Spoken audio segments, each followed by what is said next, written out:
In this video, I'm going to go over the different types of visas for the Philippines, so stay tuned. So, if you are planning on traveling to the Philippines, there are different types of visas that are available to you. So, I just want to go over, all the different types in general in this video, so that you know what is available to you. And also, later in other videos, I will be going more in depth on certain ones. So be sure to hit the subscribe button and also the notification bell so that you'll be notified whenever those videos come out.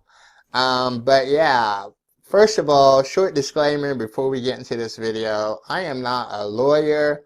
And so depending on what time that you watch this video, these visas or requirements could change. So just be sure, if you plan on traveling to the Philippines, make sure you know what the requirements are at the time that you travel, because they can change the laws or the requirements for visas or the types, at different times.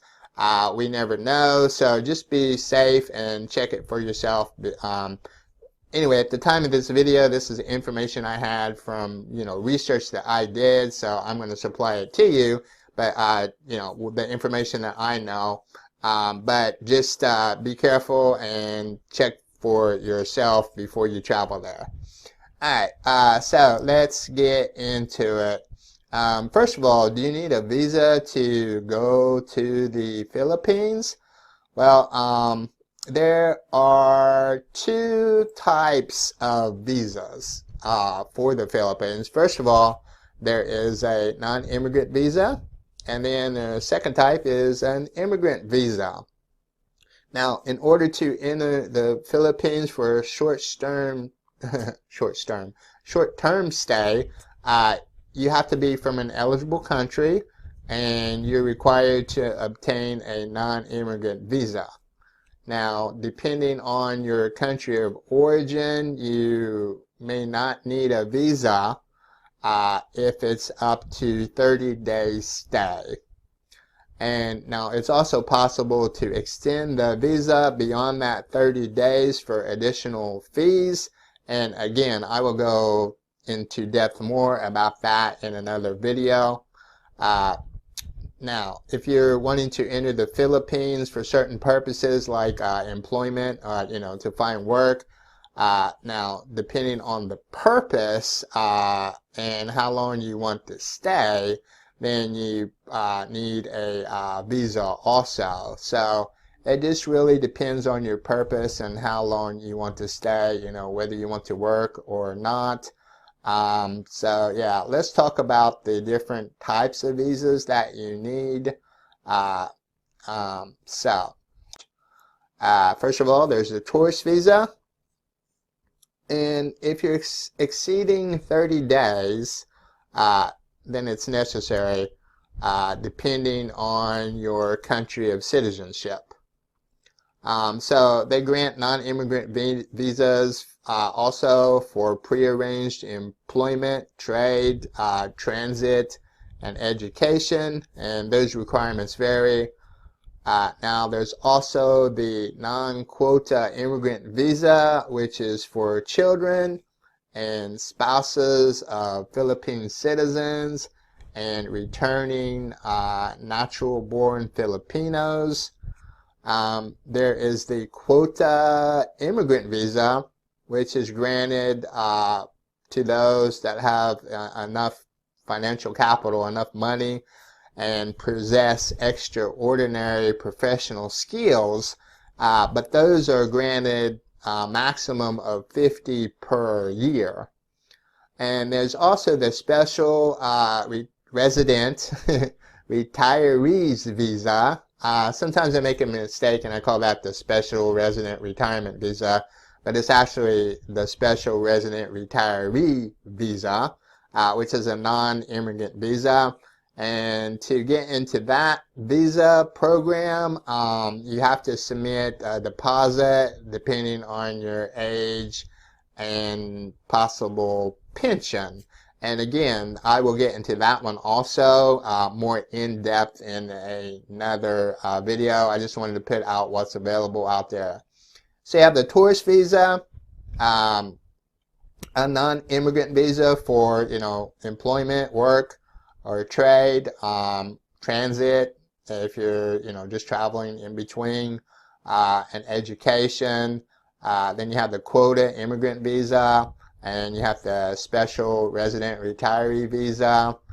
Now, non-immigrant visas, they are for pleasure, business, or health. There's different categories. So pleasure, business, or health, transit, like I said, like a seaman that's on a ship during port of entry into the Philippines, foreign business travelers, students, education, pre-arranged employees and their dependents. Now, the immigrant visas, let's talk about those real quick. So, quota immigrants, like I said, no more than 50 within one calendar year. Those immigrant visas also include visas for the spouse or unmarried children, which are below the age of 21 of Filipino citizens. That's the 13A visa. The 13B is for children born during a temporary visit abroad to mothers that have been granted permanent residence in the Philippines. There's a 13C, which is children born after the issuance of a visa of the parents. There's a 13D, which is women who lost Filipino citizenship because they got married to a foreigner and her unmarried children. There is the 13E, which is permanent residents returning to the Philippines from a temporary visit abroad, and they continue their permanent residence. There's a 13F, which is a spouse and or unmarried children of a foreigner admitted to the Philippines for permanent residence prior to the approval of the Philippine Immigration Act. And there's also the 13G, which is for natural-born Filipinos and their dependents who have been, naturalized in a foreign country and they want to permanently reside in the Philippines. So basically, the non-immigrant visas are the ones that start with the number 9. So 9A, 9B, 9C, 9D, 9F, 9G. Immigrant visas are the ones that start with 13. So 13A, B, C, D, E, F, G. And then there's special visas, like I mentioned before, but there's actually a couple of types of special visas. So let me get into those real quick. There is the SIRV. Now that is a special investor's resident visa. So it's a non-immigrant visa. It's granted to foreigners and dependents who have shareholdings in Philippine corporations. So if they're invested in the Philippines, you can get the SIRV visa. They're listed on the Philippine Stock Exchange, and those visas are issued by the BI, which is the Bureau of Immigration, along with the Board of Investments. So there's the SIRV. There is the SVEG, which is the Special Visa for Employment Generation, which is a non-immigrant visa. And that one's granted to foreigners and dependents who employ at least 10 Filipinos in a lawful enterprise or business venture. Now, I mentioned before, there is the SRRV, which is a Special Resident Retirees Visa, non-immigrant visa, which is granted to foreigners and dependents who want to retire in the Philippines. I'll go into depth more about that one later in another video. There's also the SNIV, which stands for Special Non-Immigrant Visa, and it's granted to foreigners and dependents who are employed by the regional area or regional headquarters of a multinational corporation. you know, for like IBM or something like that. And then there is the SEVOBU, which stands for Special Employment Visa for Offshore Banking Unit. And it's a non-immigrant visa. It's granted to foreigners and dependents who are employed by, you know, Philippine offshore units of foreign banks. Anyway, that is basically all of them. So you have the immigrant visas, the non-immigrant visas, and then you have the special visas. Um, and yeah, that's it. So thanks for watching, guys. If you have, you know, any questions about any of these, please let me know in the comments.